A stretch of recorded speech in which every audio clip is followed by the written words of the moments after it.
السلام عليكم ورحمة الله وبركاته.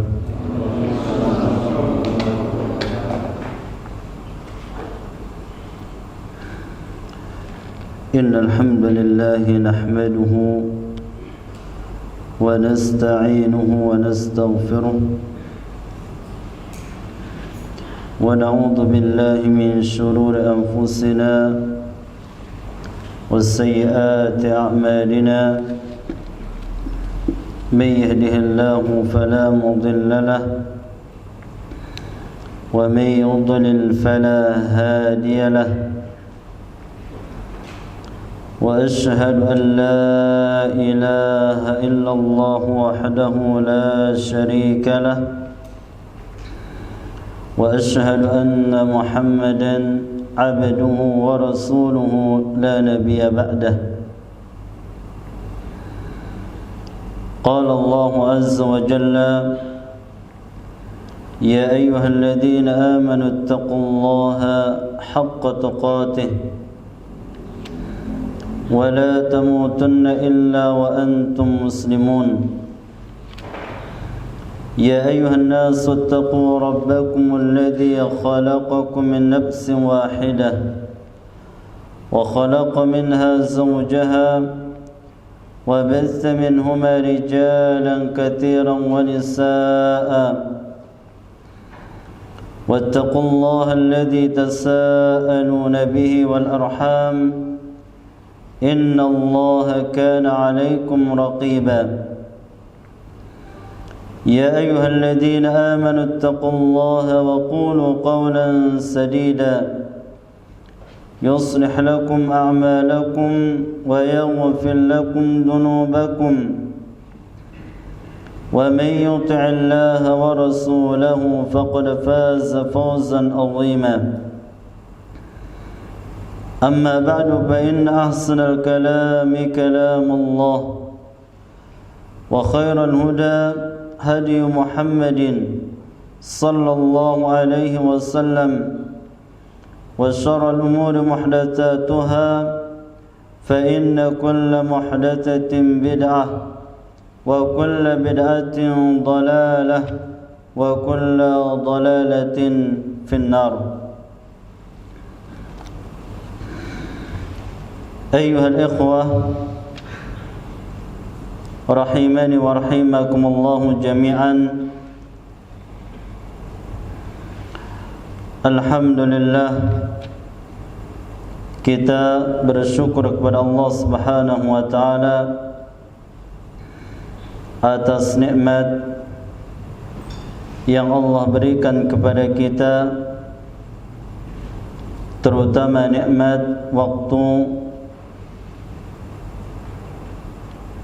kesempatan, kesehatan dan keamanan, sehingga alhamdulillah kita dipertemukan kembali dalam rangka mengkaji firman-firman Allah Subhanahu wa taala dan sunnah Nabi kita Muhammad sallallahu alaihi wasallam.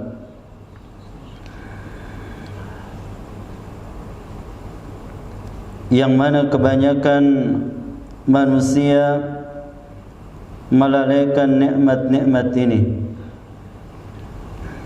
Kebanyakan manusia tertipu dengan nikmat-nikmat ini. Mereka gunakan pada sesuatu yang tidak bermanfaat. Bahkan terkadang mereka gunakan pada hal yang mendatangkan kemurkaan Allah Subhanahu wa taala. Oleh karenanya baginda Nabi kita Muhammad sallallahu alaihi wasallam bersabda, "Ni'matani maghbunun fihima katsirun minan nas, as-sihhat wal faragh." Ada dua nikmat kebanyakan manusia tertipu dengannya. Nikmat sehat dan waktu luang. Kedua kalinya salawat dan salam selalu tercurahkan kepada baginda Nabi kita Muhammad sallallahu alaihi wasallam, keluarga beliau, para sahabat dan orang-orang mengikuti beliau di atas kebaikan.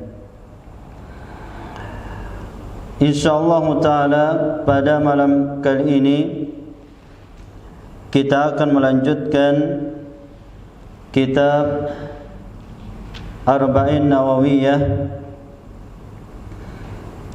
melanjutkan hadis Al-Hadi wa Ishrun, hadis yang ke-21.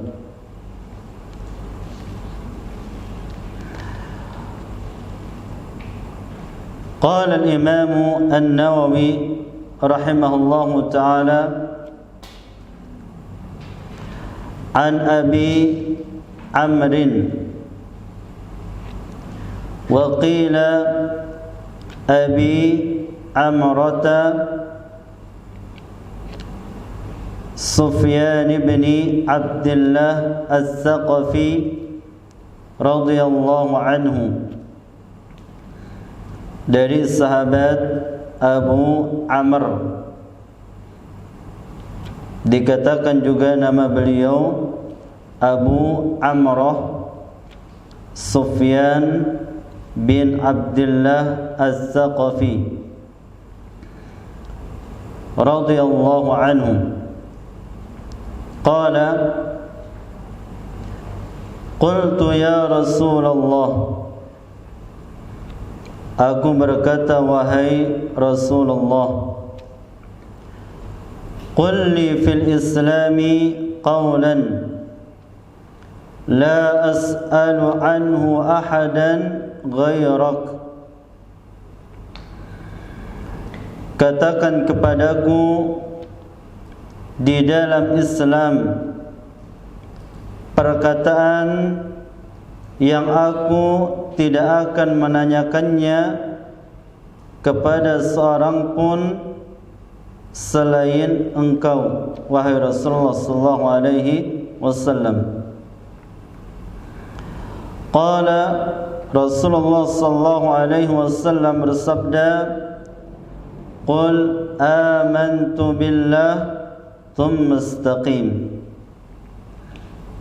Katakan, aku beriman kepada Allah, kemudian istiqamahlah. Hadis ini dikeluarkan oleh Al-Imam Muslim dengan sanad yang sahih.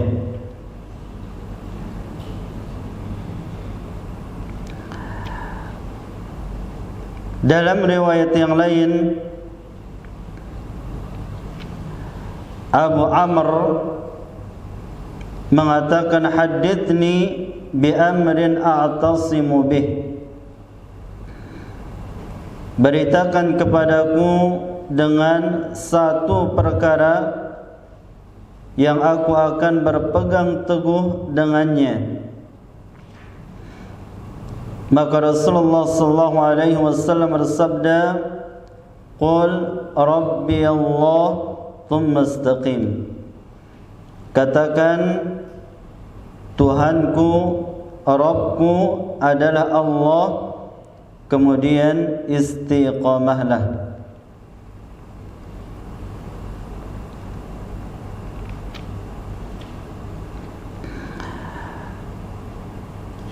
Ikhwani fillah, rahimani wa rahimakumullahu jami'an.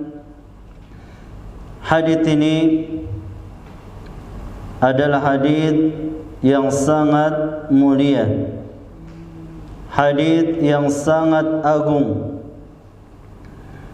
yashmulud dina kullah, mencakup agama seluruhnya, yaitu pada kalimat amantu billah thumma istaqim, aku beriman kepada Allah Subhanahu wa taala, kemudian istiqamah.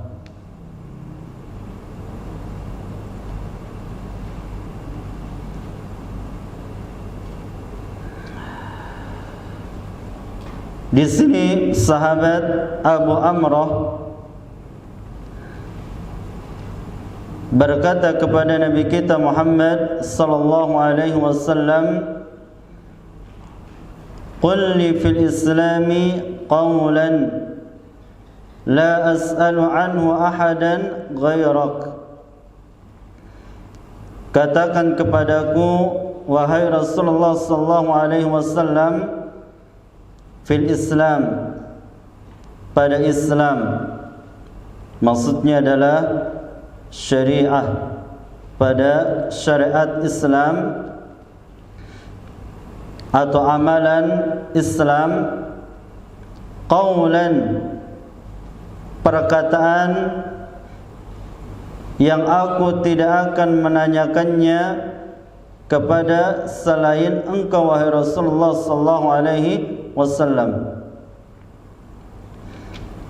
Ini menunjukkan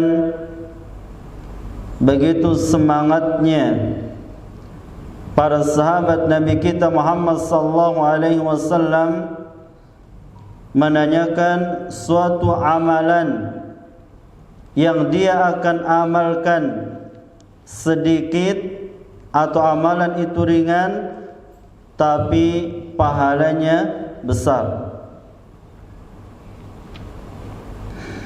Dan inilah keadaan para sahabat Nabi kita Muhammad sallallahu alaihi wasallam. Mereka bertanya untuk mengamalkan ilmu. Dan mereka bertanya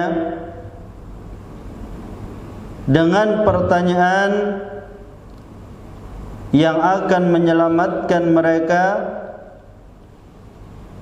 dari neraka Allah Subhanahu wa taala.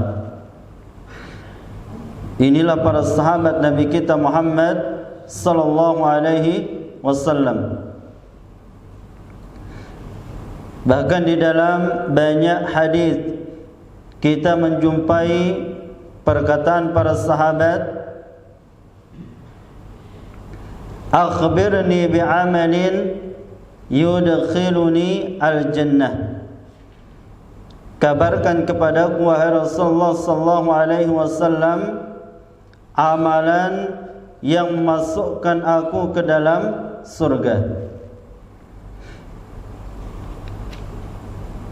Mereka bertanya untuk diamalkan.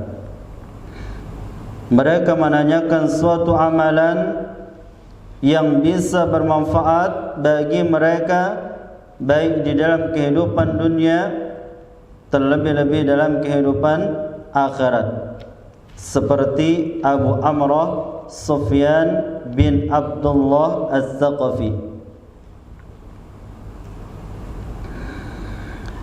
Maka Rasulullah sallallahu alaihi wasallam memberikan suatu jawaban yang sangat agung, yang mencakup seluruh bagian agama Islam,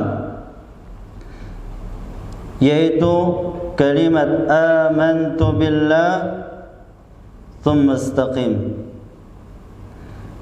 Aku beriman kepada Allah, kemudian istiqamah. Dua kalimat ini mencakup agama seluruhnya. Karena kalimat amantu billah, aku beriman kepada Allah Subhanahu wa taala, dia mengandung ikhlas, mengandung keikhlasan. Karena makna dari amana yu'minu adalah at-tasdiq wal qabul, membenarkan dan menerima semua yang datang dari Allah Subhanahu wa ta'ala. Makanya Syekh Muhammad bin Shalih Al-Utsaimin rahimahullahu ta'ala, beliau mengatakan pada kalimat amantu billah mengandung makna al-ikhlas,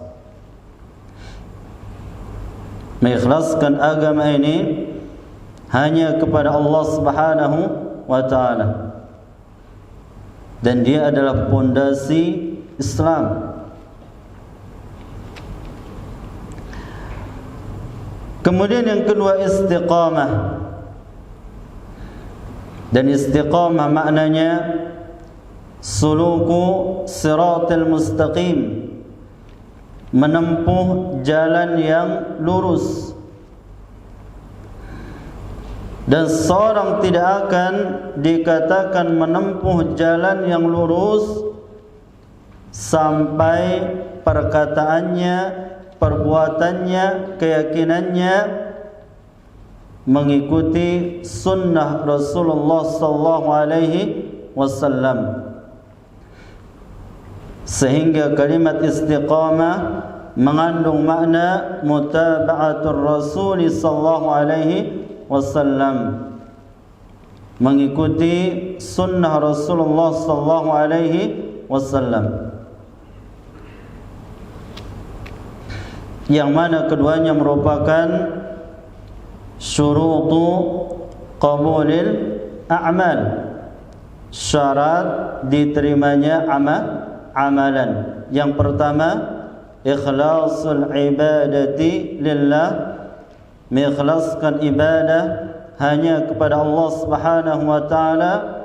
Kemudian yang kedua, mutaba'atu Rasulina sallallahu alaihi wasallam, mengikuti sunnah Nabi kita Muhammad sallallahu alaihi wasallam.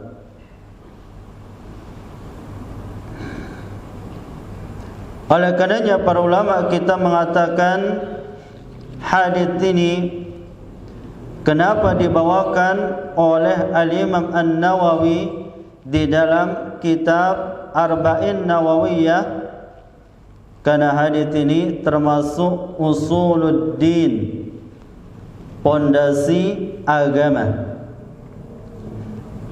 karena di dalamnya mencakup ikhlas dan mutaba'ah, mengikuti sunnah Nabi kita Muhammad sallallahu alaihi wasallam.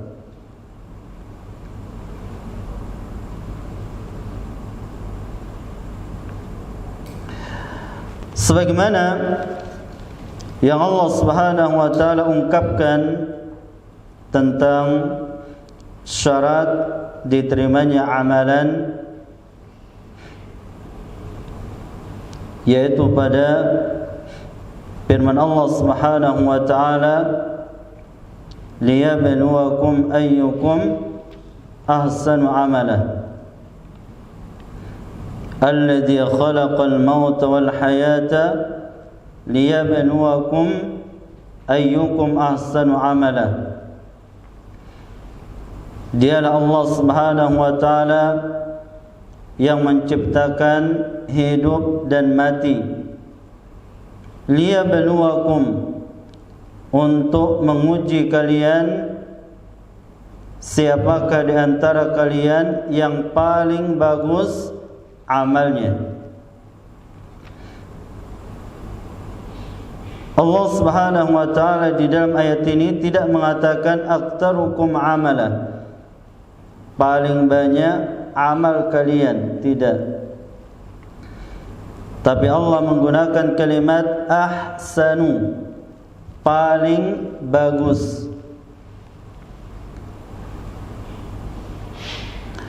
Seorang tabi'in yang bernama Fudail bin Iyad,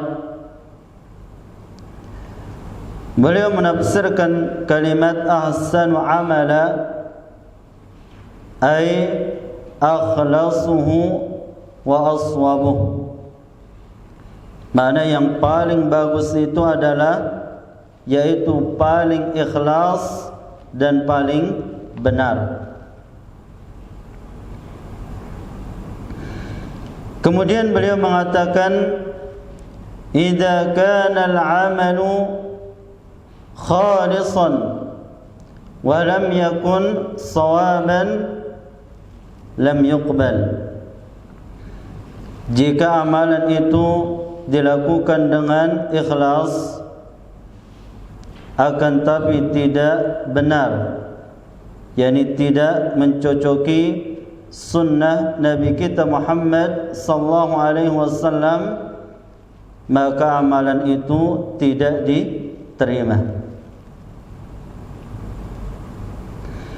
Wa idza kana sawaban wa lam yakun khalisan lam yuqbal. Begitu pula jika amalan itu benar sesuai dengan sunnah Nabi kita Muhammad sallallahu alaihi wasallam, akan tapi tidak dilakukan dengan keikhlasan, maka amalan itu pula tidak diterima, mardud, ditolak oleh Allah Subhanahu wa taala. Al-khalisu ma kana lillah was-sawabu ma kana muwafiqan li sunnati Rasulillah sallallahu alaihi wasallam. Yang ikhlas itu adalah jika diperuntukkan hanya kepada Allah, dan yang benar itu adalah jika cocok tepat dengan sunnah Rasulullah sallallahu alaihi wasallam. Oleh karenanya Al-Imam Ibnu Katsir rahimahullah ta'ala setelah menukil perkataan tabi'in Fudail bin Iyad, maka beliau mengatakan bahwasanya syarat diterimanya amalan ada dua. Yang pertama, ikhlasul ibadati lillah, mengikhlaskan ibadah hanya kepada Allah Subhanahu wa taala. Kemudian yang kedua, mutaba'atu Rasulullah sallallahu alaihi wasallam, mengikuti sunnah Rasulullah sallallahu alaihi wasallam.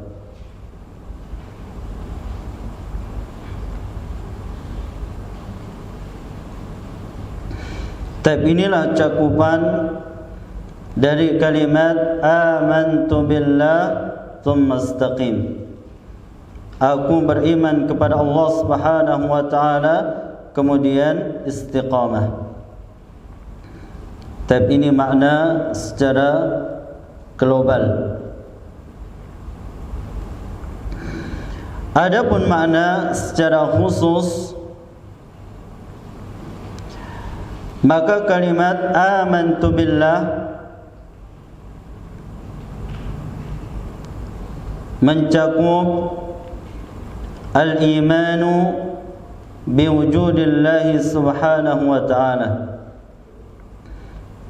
mengimani tentang adanya Allah Subhanahu wa ta'ala.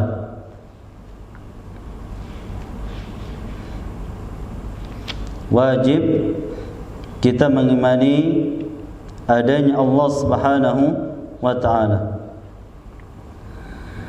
Kemudian yang kedua, al-imanu bi rububiyatillahi subhanahu wa ta'ala, mengimani rububiyah Allah Subhanahu wa ta'ala.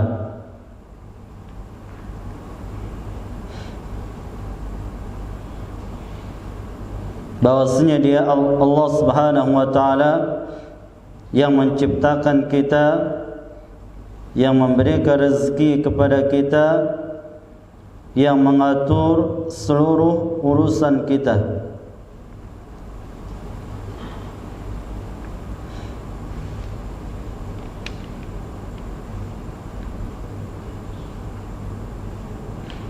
وَلَئِنْ سَأَلْتَهُمْ مَنْ خَلَقَهُمْ لَيَقُولُونَ اللَّهُ.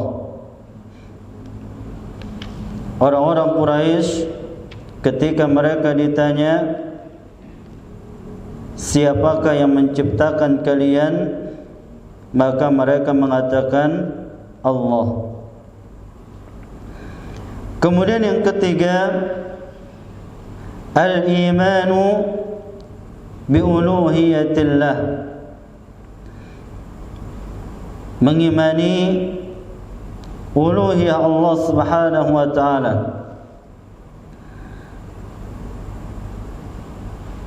yang mana tidak ada sesembahan yang berhak disembah kecuali hanya kepada Allah Subhanahu wa ta'ala.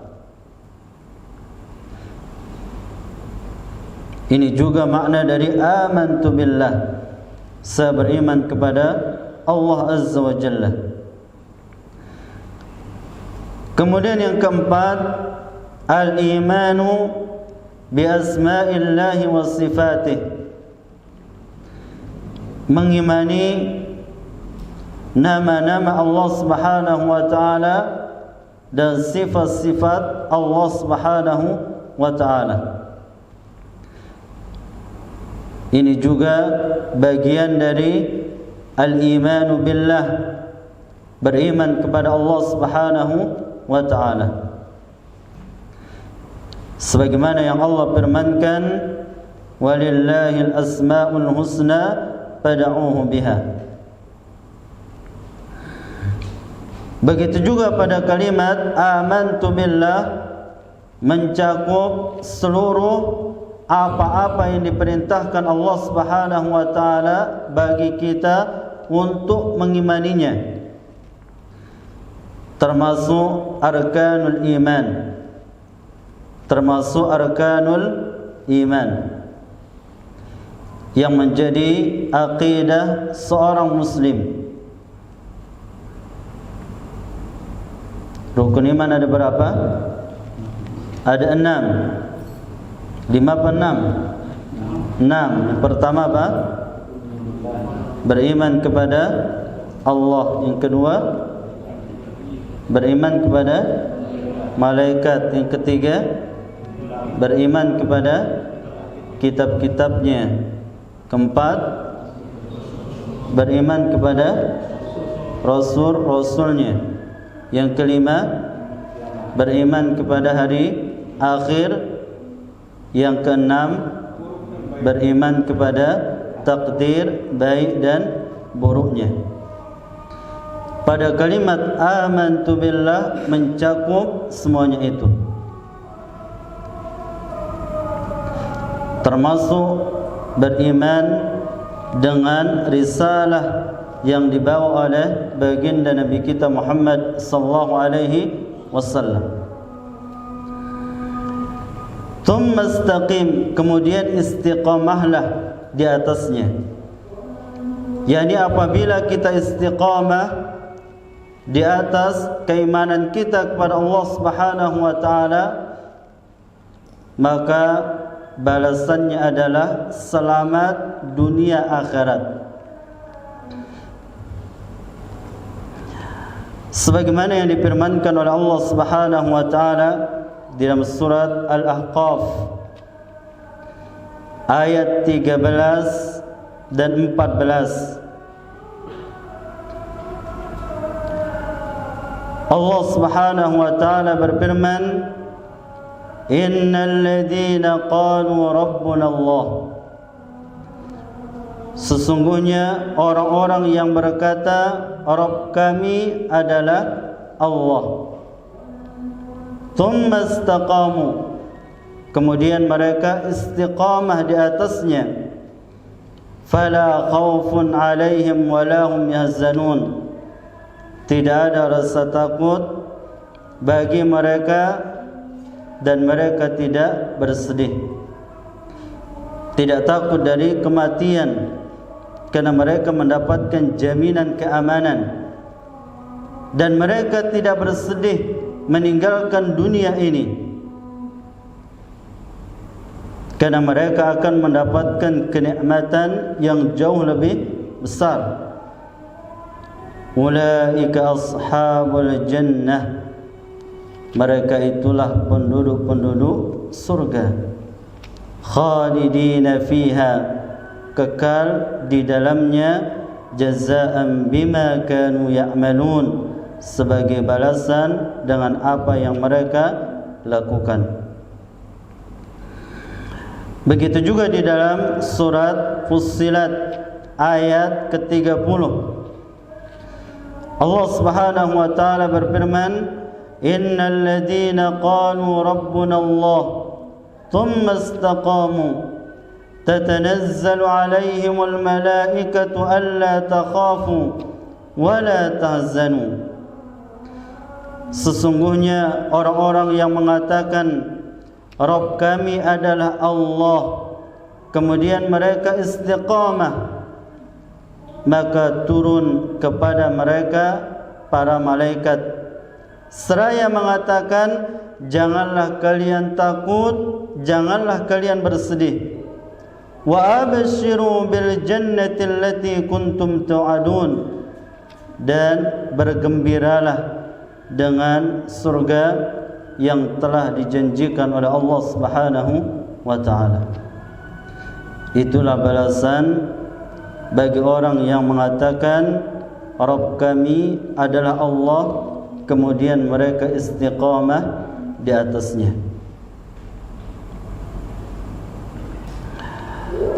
Taib, mungkin hanya ini yang bisa kami sampaikan, mudah-mudahan bermanfaat. Wassallallahu ala nabiyyina Muhammadin wa ala alihi wa sahbihi wasallam. Subhanakallahumma rabbana wa bihamdika asyhadu an la ilaha illa anta wa astaghfiruka wa atubu ilaik. Wassalamu alaikum warahmatullahi wabarakatuh.